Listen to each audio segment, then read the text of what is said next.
think a great story that obviously needs to be addressed, because as we've been very adamant about the fact that, you've got so many of these normie Dems who, and I think about people like Bill Maher who always say, there's just such a small difference between Bernie Sanders and Joe Biden. Yeah. And it's like, no, there's a huge difference between them, because I am sure, as I could be sure of anything, that if Bernie was the president right now, the Willow Project would not be getting the green light. But unfortunately, because of President Biden and the fact that corporate special interest money will always come calling for its return on investment at some point along the way, and they're calling it in now from big oil, from the fossil fuel industry, to go forward with this drilling project, which is going to decimate the environment in ways that will make the Nord Stream pipeline destruction blush. It seems to me that if we're looking at 2024 and looking for reasons to say that Trump or DeSantis will be the next president, what Biden just did, of course, there's a plethora of different ones to point at. I do think this is very significant, and you see a lot of these people that try to play the game that are defending him. They're not defending this. Like, this is indefensible as far as a lot of people are concerned. Well, I mean, like, this is another one of these issues where, like, no one is surprised by him doing that. No.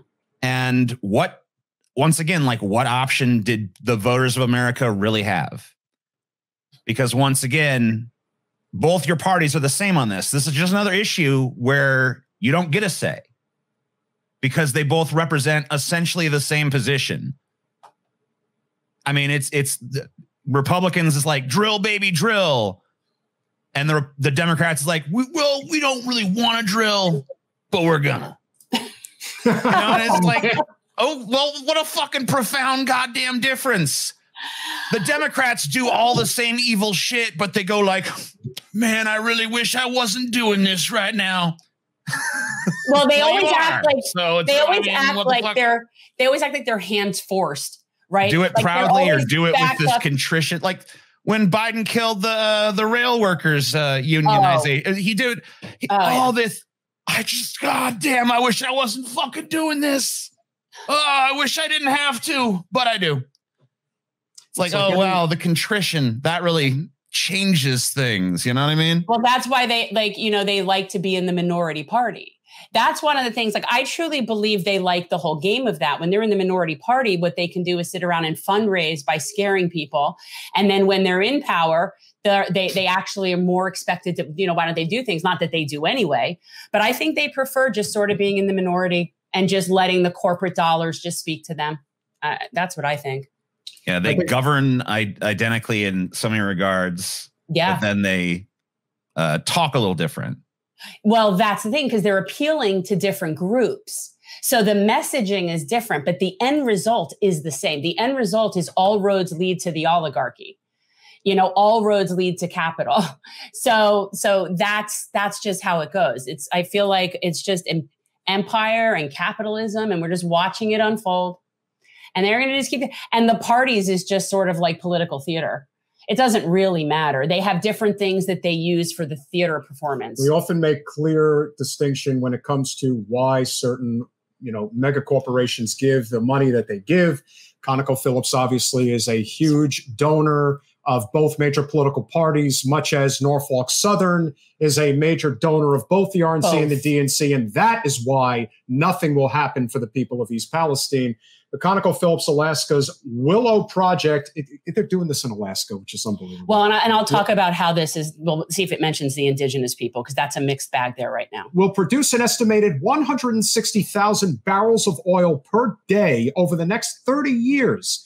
Burning this oil will produce 260 million tons of carbon, equal to the annual output of 66 American coal plants. The Biden administration's decision to approve the project comes a day after it had said it would ban or limit in some other areas of Alaska and the Arctic Ocean. Well, that went out the window pretty quickly. And the approval of the project by the Bureau of Land Management will allow 3 drilling sites, including up to 199 total wells. Yeah. And oh then my God, look at that.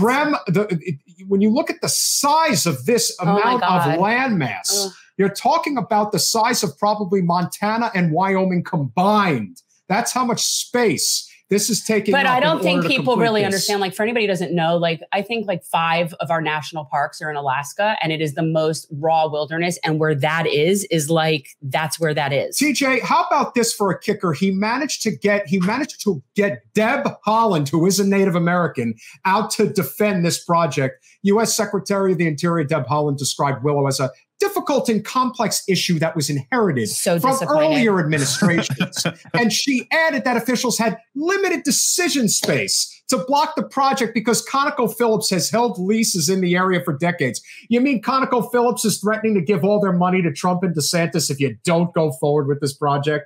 I mean, we don't even have to read any further. It is just so obvious what this is. I'm disgusted.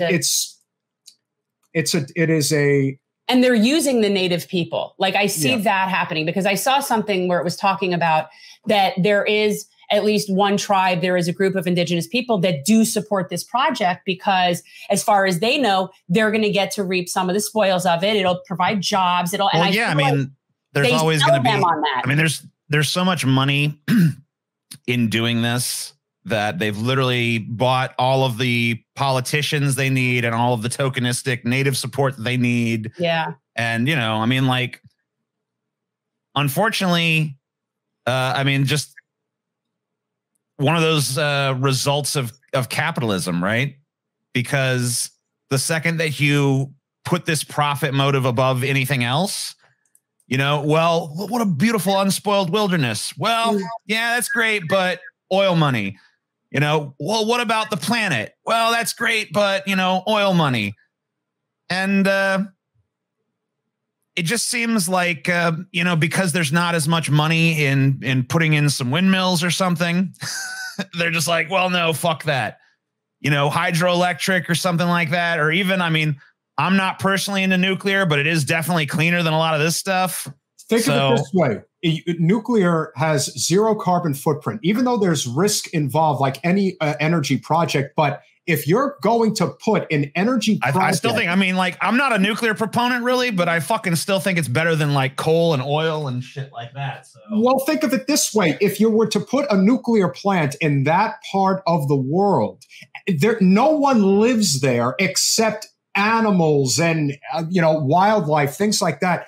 But you could get the energy you need by not decimating the planet in the process. See, this is guys, this is sort of like a little precursor. We will be speaking with the Bright Green Lies people of that awesome book that I read, and we will be talking about all of this stuff.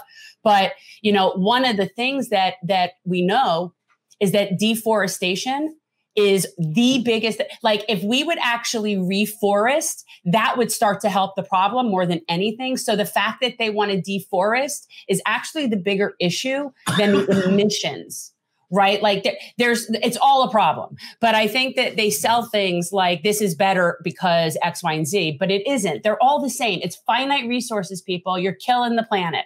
That's all. It's just like, you can't, it's only going to be for so long and then when we're deindustrialized, only certain people will be able to survive. Note, hint, it will not be the East Coast urbanites. They will not survive when we lose the industrialization era. Thanks for watching. If you want to support our mission to transform politics into service, please like this video, subscribe, follow us on social media, and consider joining our Patreon, where you'll get early access to our interviews as well as other exclusive content. Links are in the description. Peace out.